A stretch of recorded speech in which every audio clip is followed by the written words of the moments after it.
adik-adik, apa kabar hari ini? Ya, kita akan kembali lagi untuk beribadah dan mendengarkan firman Tuhan. Mari kita nyanyikan pujian. Tuhan Yesus, aku berjanji jadi murid-Mu yang setia. Tuhan Yesus, aku berjanji jadi murid-Mu yang setia. Rajin berdoa, baca Alkitab, selalu bersaksi bagi-Mu. Akal iblis aku menolak, firman Tuhan aku menurut. Mulai sekarang sampai selamanya, tetap setia pantang mundur. Tuhan Yesus, Tuhan Yesus, aku berjanji jadi murid-Mu yang setia. Rajin berdoa, baca Alkitab, selalu bersaksi bagi-Mu. Akal iblis aku menolak, firman Tuhan aku menurut. Mulai sekarang sampai selamanya, tetap setia pantang mundur. Ya, Cici akan memberikan pengumuman. Diingatkan kembali, jangan lupa setiap hari Minggu jam 1 siang kita tetap masih ada ibadah sekolah minggu melalui YouTube. Ya, diingatkan kembali setiap Minggu jam 1 siang kita ada ibadah ya melalui YouTube. Linknya dari mana? Nanti Cici Kokonya akan memberikan kepada adik-adik. Ya, dan ingat jangan lupa berpakaian yang rapi dan juga beribadah bersikap dengan baik. Jangan sampai main-main atau tidur-tiduran saat beribadah ya. Saat tibanya kita akan mendengarkan firman Tuhan. Cici mengajak adik-adik untuk bersikap berdoa, bersungguh-sungguh kita mau mendengarkan firman Tuhan dengan menyanyikan pujian. Di bukit terlihatlah.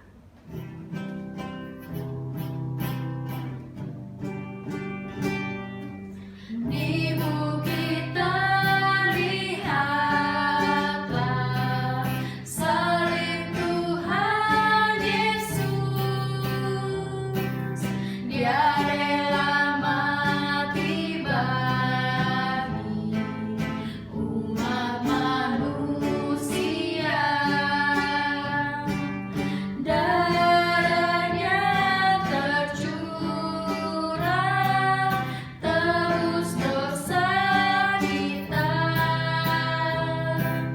Betapa mulia kasih Tuhan Yesus. Di bukit terlihatlah.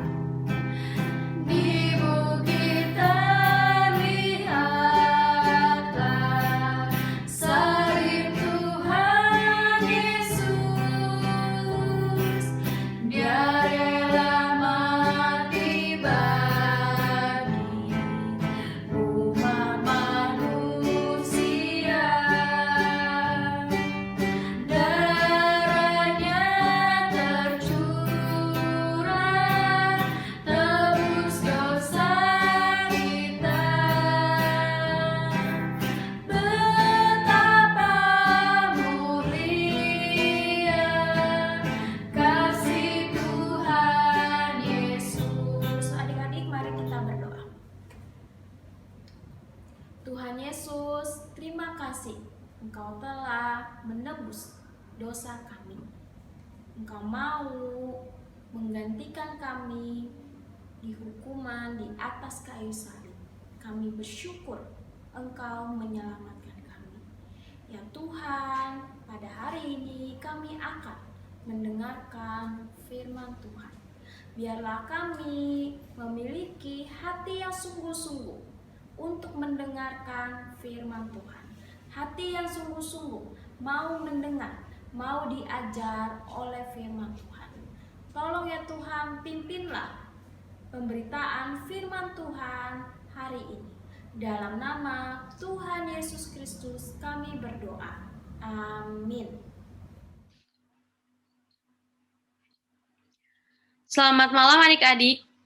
Tiba saatnya kita akan mendengarkan firman Tuhan. Mari kita berdoa terlebih dahulu. Tuhan, terima kasih atas berkat penyertaan Tuhan kepada kami hingga hari ini. Tuhan, sekarang kami ingin mendengarkan firman Tuhan. Kiranya Tuhan yang boleh berkati kami. Tuhan yang boleh sertai kami agar kami dapat boleh mengerti apa yang disampaikan. Terima kasih Tuhan, hanya di dalam nama Tuhan Yesus kami telah berdoa. Amin. Nah, sekarang buka Alkitabnya di Kisah Rasul 23, di Kisah Para Rasul 23, ya.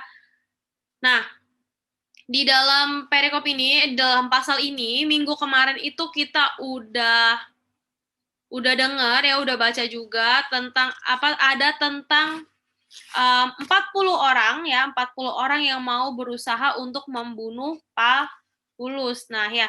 Mereka ini dibilang dari ayat yang ke 12 sampai ayat yang ke-22 dibilang itu mereka itu bersumpah mereka tidak akan mau makan ataupun minum ya jika mereka belum membunuh Paulus. Nah, ketika hal ini didengar oleh anak saudara perempuannya Paulus ya, anak ini menceritakan kepada Paulus, dibilang, Paulus ada yang mau bunuh kamu gitu ya. Tapi Paulus bilang apa? Kamu bilang tentang hal ini, tentang hal yang kamu dengar kepada kepala penjara nih ya. Ini mereka cerita lagi bersekongkol untuk kayak besok kita harus membunuh Paulus ya, dan kita nggak akan makan ataupun minum sebelum kita bunuh Paulus. Nah, setelah itu anak ini bilang kepada kepala pasukan gitu ya. Nah, kepala pasukan ini adalah orang yang baik. Kalau kita lihat di ayat yang ke-22 ya, Kisah Rasul 23 ayat yang ke-22, di situ dibilang, lalu kepala pasukan menyuruh anak muda itu pulang dan memerintahkan kepadanya, jangan katakan kepada siapapun juga bahwa engkau telah memberitahukan hal ini kepadaku, gitu ya. Nah, kepala pasukan ini bilang, udah kamu jangan kasih tahu siapa-siapa kalau kamu bilang ini ke saya, gitu ya. Akhirnya, di perikop selanjutnya,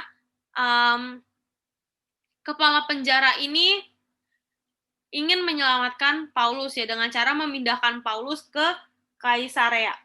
Nah, di perikop ini itu juga diceritakan bagaimana rencana orang-orang jahat itu yang mau ngebunuh Paulus ini digagalkan. Dan Paulus ditolong oleh kepala pasukan dengan dibawa kemana tadi? Ke Kaisarea ya. Kepala pasukan ini tahu orang-orang jahat ini kekeh banget pengen ngebunuh Paulus gitu ya. Tekad mereka itu besar dan tekad mereka itu kuat ya. Nah, sampai-sampai mereka itu bilang mereka mereka nggak mau makan ataupun minum. Sama seperti kalau kita lihat di ayat yang ke-10 ya, ketika saat itu dibilang, maka terjadilah perpecahan besar sehingga kepala pasukan takut gitu ya. Kepala pasukan pun takut kalau mereka akan mengoyak-ngoyakkan Paulus. Karena itu dia memerintahkan pasukan untuk turun ke bawah dan mengambil Paulus dari tengah-tengah mereka dan membawanya ke markas. Bahkan di hadapan Mahkamah Agung saja mereka berani untuk menyerang Paulus gitu, dan sampai kepala pasukan itu takut kalau Paulus tuh kenapa-kenapa gitu. Nah, maka dari itu kepala pasukan ini memutuskan untuk menolong Paulus cepat-cepat gitu ya, dan dia memutuskan untuk secepat mungkin menjauhkan Paulus dari jangkauan orang-orang jahat ini. Nah, kalau kita lihat di ayat yang ke-23, kepala pasukan ini minta berapa orang? Siapkan 200 orang prajurit untuk berangkat ke Kaisarea beserta 70 orang berkuda dan 200 orang bersenjata lembing kira-kira pada jam 9 malam ini. Ya. Coba kalian bayangin gitu ya. Ini kan ada 2 orang di sini kalau kalian lihat. Nah, 2 orang ini adalah perwira gitu ya. Mereka ada 2 orang perwira. Perwira ini tuh membawahi 100 pasukan. Jadi kalau misalkan ada 2 berarti ada 200 gitu ya. 200 prajurit ditambah 70 orang berkuda jadi berapa tuh? 270. Ya kan? Tambah 200 orang lagi bersenjata lembing. Jadi berapa tuh? 470. Banyak gak? Banyak gitu ya. Nah, Paulus ini juga bilang malam ini gitu ya, setelah dia mendengar, dia mau pindahin Paulus malam ini juga, dia bilang kayak gitu. Karena apa? Karena besok paginya orang-orang jahat ini sudah mau siap-siap untuk membunuh Paulus gitu ya. Jadi, dia memutuskan untuk secepat mungkin ngejauhin Paulus dari jangkauan mereka gitu. Nah, bahkan ketika mereka mau menyerang, Paulus udah berada jauh dan di luar dari kota gitu. Nah, kepala pasukan ini bisa ngelakuin hal ini kenapa sih gitu ya? Karena selama Paulus ini diadili, Paulus ini nggak pernah dinyatakan sebagai penjahat gitu ya. Nah, di ayat ke-29, coba kita lihat di ayat yang ke-29, ternyatalah bagiku bahwa ia didakwa karena soal hukum-hukum Taurat mereka, tetapi tidak ada tuduhan atas mana ia patut dihukum mati atau dipenjarakan. Ya, di ayat ini gitu ya, kepala pasukan dia mengakui bahwa tuh nggak ada tuduhan atas apapun juga, dia tuh si Paulus ini tuh pantas untuk dihukum mati atau dipenjarakan. Ayat ini membuktikan berarti Paulus memang tidak bersalah. Nah, besarnya pasukan yang diutus untuk menjaga dan membawa Paulus bisa dibilang bahwa kepala penjara ini tuh takut terjadi apa-apa sama Paulus dalam perjalanannya gitu ya kan, karena besok pagi orang-orang pengen ngebunuh gitu. Kalau misalnya bayangin nggak 470 orang untuk ngejaga satu orang tawanan aja, itu kan maksudnya bisa dibilang berlebih ya nggak sih ya kan. Nah, jadi sebelum diserang, seperti yang tadi Ci udah bilang, Paulus sudah aman duluan gitu. Jadi mereka bisa menghindari keributan atau menghindari musuh-musuh Paulus. Nah, sekarang kita mau lihat isi suratnya kan. Kalau kalian lihat di gambar ini, si kepala pasukan ini ada kasih satu genggam gitu ya, apa kayak satu roll gitu. Itu tuh isinya surat. Nih suratnya. Ya, dibilang di sini orang ini dibawa gitu kan, dan harus dibunuh ya. Tapi dia diselamatkan. Coba kita lihat suratnya ya.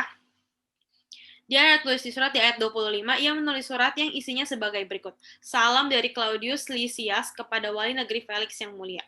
Orang ini, si Paulus, ditangkap oleh orang-orang Yahudi dan ketika mereka hendak membunuhnya, aku datang dengan pasukan mencegahnya dan melepaskannya, karena aku dengar bahwa ia adalah warga negara Roma.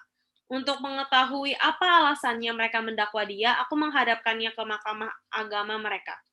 Ternyata bagiku bahwa ia didakwa karena soal-soal hukum Taurat mereka, tetapi tidak ada tuduhan atas mana ia patut dihukum mati atau dipenjarakan. Kepadaku telah diberitahukan bahwa ada komplotan merencanakan membunuh dia, karena itu aku segera menyuruh membawa dia kepadamu. Sedang kepada para pendakwa telah kuberitahukan bahwa mereka harus mengajukan perkara itu kepadamu. Ya, dalam surat ini kalau kita baca suratnya tadi, dibilang kalau misalkan salamnya itu dibuka dengan suratnya dibuka dengan salam gitu ya. Lalu dijelasin perkaranya Paulus gitu, yang dia mau dibunuh, ya kan. Abis itu kepala penjara ini datang untuk bantu Paulus biar Paulus gak dibunuh. Terus dibawa ke mahkamah agama, ternyata nggak didapetin salah apa-apa, cuma didakwa karena persoalan apa tadi? Hukum Taurat gitu ya, tentang apa sih sebenarnya hukum Taurat yang dipermasalahkan itu, tentang pengharapan akan kebangkitan orang mati gitu ya. Nah, itu ada di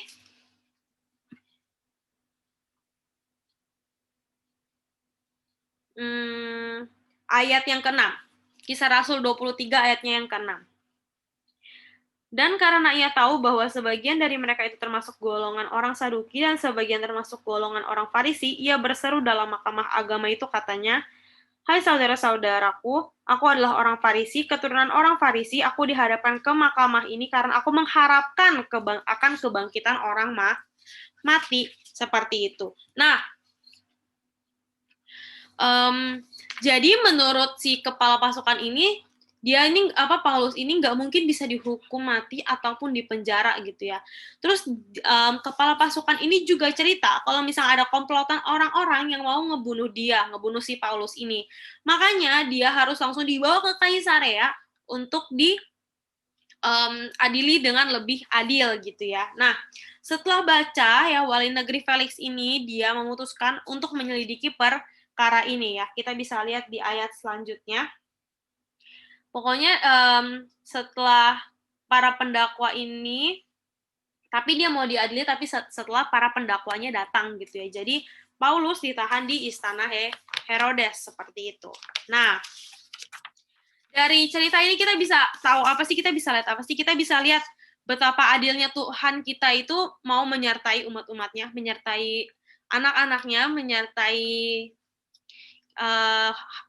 murid-muridnya gitu ya. Meskipun saat ini bangsa Yahudi ini ada di bawah kekuasaan Romawi, hal ini itu bisa menunjukkan keadilan dan kebaikan Tuhan.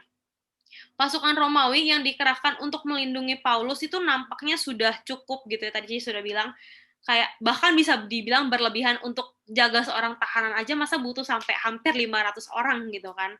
Nah, kayaknya mungkin orang-orang anggap itu berlebihan, tapi ternyata mungkin ini yang diperlukan gitu. Dengan prajurit sebesar ini, mereka pengen orang-orang yang pengen si kepala pasukan ini pengen orang-orang yang pengen ngebunuh Paulus ini tuh kayak merasa mundur gitu ya, untuk tidak membunuh Paulus gitu. Dan gak lupa juga gitu ya, Paulus sebagai tahanan bukan disuruh jalan kaki gitu kan ke Kaisarea, tapi dikasih dikasih beberapa keledai untuk ditunggangi gitu, didudukin gitu kan. Nah, dan selama ini kalau kita baca kemanapun Paulus pergi gitu ya, kalau kita pernah dengar banyak cerita tentang Paulus, kita pasti kemanapun Paulus pergi, dia jarang banget bersinggungan sama orang-orang penting gitu, bahkan mungkin tidak gitu ya. Nah, dia bersinggungan paling sama murid-murid, seperti itu ya. Dan walaupun dulunya dia adalah orang yang paling ditakuti oleh pengikut-pengikut Tuhan gitu ya. Nah, Allah mengatur kehidupan Paulus sedemikian rupa sehingga melalui penderitaannya Paulus ini, melalui perjalanan Paulus ini, dia tuh bisa bersaksi di depan orang penting seperti Wali Negeri Felix ini gitu ya. Nah, jadi kalau menurut kalian ikut Tuhan itu semua tentang enaknya aja, itu salah ya. Banyak juga penderitaan-penderitaan yang harus kita alami, sama seperti apa yang terjadi dengan Paulus, harus ditahan di penjara, mau dibunuh dan segala macam kayak gitu. Nah, nanti kita bisa tahu minggu depan, kita bisa dengar minggu depan, gimana sih Paulus ini bersaksi di depan Wali Negeri Felix gitu ya. Jadi, kalau dibilang mau sekekeh apapun orang itu, mau sehebat apapun, mau segigih apapun, katanya sampai dibilang nggak mau makan, nggak mau minum gitu ya, mau sepintar apapun juga gitu ya, kalau misalkan memang tidak sesuai dengan rencana Tuhan, jika tujuannya tidak seturut dengan rencana Tuhan, pasti nggak bakalan terlaksana ya. Kita juga bisa lihat adanya andil dan pemeliharaan Tuhan dalam hidup Paulus. Makanya nggak cukup kalau misalkan kita itu cuma sekadar kayak tahu perintah, tahu terus paham kehendak gitu, tapi kita nggak ngelakuin, itu sama aja bohong gitu ya. Kita harus melaksanakannya dan menghidupinya sama seperti kayak Paulus ini. Nah, dengan kita yang melaksanakan dan menghidupi perintah dan kehendak Tuhan inilah kita bisa merasakan kehadiran Tuhan dan andil Tuhan dalam hidup kita. Sama yang terjadi seperti Paulus. Oke. Mari kita berdoa. Tuhan, terima kasih Tuhan atas berkat penyertaan-Mu. Tuhan, kami telah mendengarkan sebagian dari firman-Mu. Kiranya Tuhan yang boleh pimpin segala hidup kami. Tuhan yang boleh bukakan hati kami lagi sehingga kami boleh dapat menerima Tuhan, menaati perintah Tuhan, serta menghidupinya dalam kehidupan kami sehari-hari. Terima kasih Tuhan. Hanya di dalam nama Tuhan Yesus kami telah berdoa. Amin.